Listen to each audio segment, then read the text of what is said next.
Welcome back, everybody. My name's CJ, and today I'm down here in my basement and I want to show you all the tips and tricks that I've figured out with this DS stove over the years. And this is the Cozy King 300. And today I just want to show you some things that I do to make this stove run more efficiently and heat up your home better and faster. All right, so you just saw that I just cleaned out the ash pan. And that's a very important thing to do, and I'm going to show you why. Okay, so looking, and hopefully you can see. So looking in here in this firebox, do you see that hood in the back? Right here?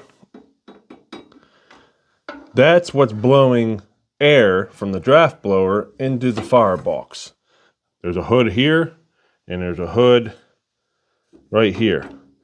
So what I like to do, I like to have a good ash bed in here, but I always want to make sure it's below both of these hoods so that whenever the stove calls for more heat, that it can blow air into this firebox. So that's why it's important to keep your ash pan cleaned out. That way you can use this shaker on the side and shake out some of that ash to keep the ash bed below these two hoods where the air is blowing into the firebox. Okay, so my tricks for the stove aren't going to work unless you have the most important piece to the puzzle, and that is dry, seasoned firewood. And I can't stress this enough because I used to ignore this for years. Yeah, firewood needs to be dry. But I'm telling you, you're just chasing your tail. Like for this piece, for instance, that looks like it's decent, but I guarantee on the very end of it, if I start burning that, you're going to start seeing moisture come out of there. And if you see that, then you didn't season your firewood long enough, and you're missing out on the potential heat that this piece of firewood can give you. So that's why I got this sitting over here in the back corner, because this wood needs to season more. This one's okay, but I just thought if I did have to burn it, I could mix in some dry stuff with the stuff that's not completely dry. But it's so much nicer, and you can heat up your house so much faster if you got good seasoned firewood. I can't stress that enough. Now, with me saying how important it is to season and dry out your firewood, it's also just as important to use your firewood in a smart, efficient way. And what I mean by that is, right here, here's some pieces that are split small. So these are obviously going to be day pieces. And what I mean by that is, I'm going to burn this during the day because I'm up and I'm going downstairs to fill up the fire. And I'm going to have to do it more often because these pieces are small.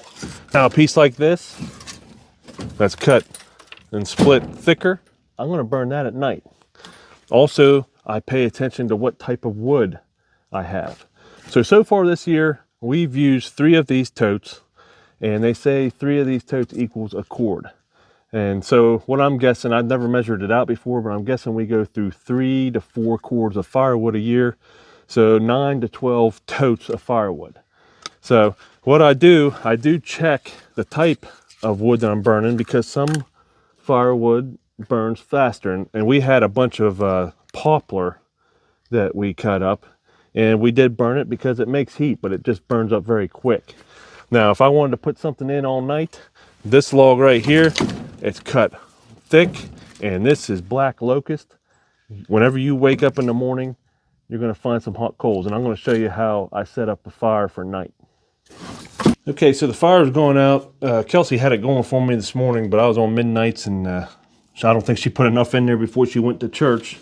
So I'm going to get this going again, and I already put my newspaper in there, but what I like to do, put some kindling on top of that newspaper. I like to lean my pieces right here on this ledge, and that's to make more airflow go through underneath to help it catch. And then as it starts catching, I'll move them down in there, but that's how I like to get my fire started. It seems to be easier that way. Just drop that down in there.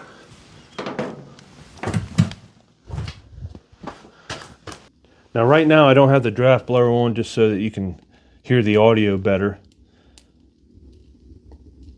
And right now it doesn't really need it. As this starts catching. I'll start moving that stuff down in there.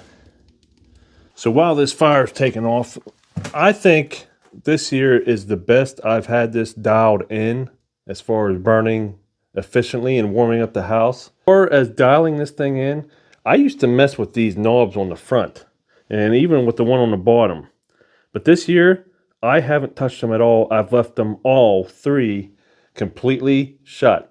I'm letting the draft blower in the back control everything, and so far it's been great. And then here's the draft blower and the shield here. As you can see, I don't even have it halfway open. And last night it got down to 15 degrees, and I loaded this thing up last night, and this morning when Kelsey woke up, it was 67 degrees. So obviously that shield's in a good spot and it's not burning too fast. But I'm going to go ahead and kick on this draft blower to get the fire going here. So now that's blowing. It's blowing air into the firebox. Yeah, see, that's going to take the fire off quicker.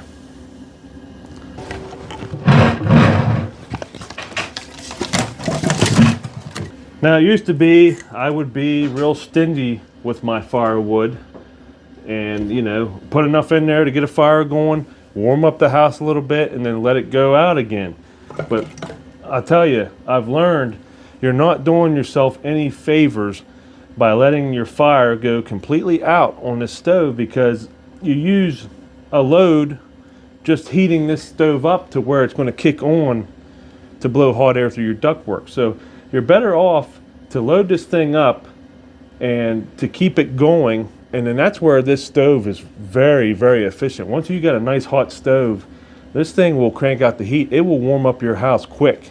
Now there is a trick I do during the day is to save some wood, and a lot of other guys do this, is I will crisscross the firewood,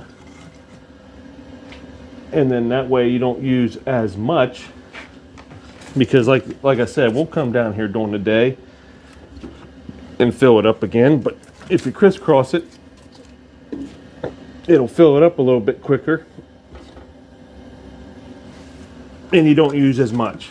So that's a little trick, and it won't burn as fast either when you crisscross it like this. So that's a little trick that I'll do. So that's how I run my stove during the day. And the goal is, by the time you go to bed at night, is to have a nice whole bottom full of hot coals. And that way you can load this thing up and get it ready for a long burn for the night. So I'll show you that here in a little bit whenever we load it up for the night. So I forgot to show you my air damper, and it's pretty well just straight open. And like I said, I just let my stove control how it runs with that draft blower.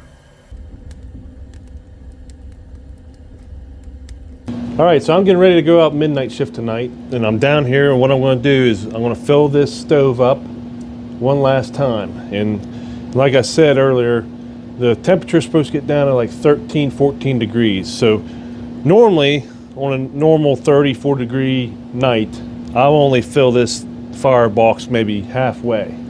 But when it gets down to the teens or lower, I want to fill this thing all the way up. So as you can see right now, I've got a good coal bed, and what I'm going to do, there is a method to the madness of how I put the wood in here to try to make it last longer, and I'm going to show you.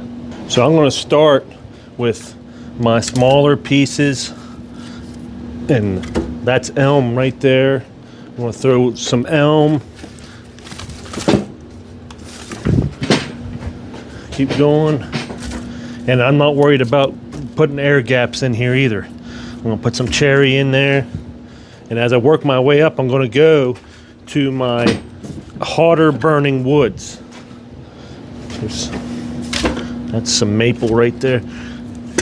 Another cherry piece. And now I'm going to put some locust.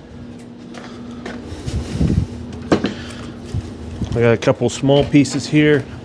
Put some locust, black locust. And then I got a big one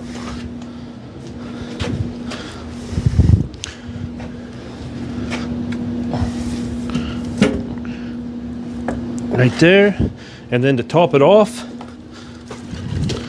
I've got some Osage orange, which is the hottest burning wood I have here on the farm. And I like to only put one full piece of that in here. So that'll be on the top. And the way I think about it is, okay, we're burning our faster burning wood here at the bottom, and then we'll be working our way down to the locust, to the Osage orange, and then that should, by morning, leave you some hot coals. That way you can get your fire going again. So at this point with my fire, I'm not trying to gain temperature in the house. I've been working on that all day. I got the temperature of the house at the set temperature, 69, where I want it. All I'm trying to do now with this fire is to maintain it and to keep the family warm through the night. So in the morning, we'll ask Kelsey what the temperature was when she woke up and how much cold she had. All right, so here we are. It's the next morning. I just got home from work, and it was 13 degrees last night. It was very cold. And I asked Kelsey what the temperature of the house was when she woke up, and she said it was 65 degrees in the house. And I will take that every day. That's perfect. So how I'm doing this does work for me. Now, it's always going to change, you know, with the temperature, the humidity, you know, what kind of draft you have going out your chimney, what you have to do with the different settings on this stove or any stove. But I just wanted to show you my tricks and how I try to conserve wood and be most efficient with the stove and the heat that it can put out. So I hope this video helped you. This will be my last video before Christmas, so I just want to say Merry Christmas to all of you, and we appreciate all of you, and thanks for watching. We'll see you in the next one. Hey friends, did you enjoy that last video? If you did, be sure to subscribe to the channel and hit that notification bell. That way you can get notified every time we post a video. And while you're there, be sure to check out our playlist and our store for some awesome farmhouse merch. We appreciate every single one of you. Thank you.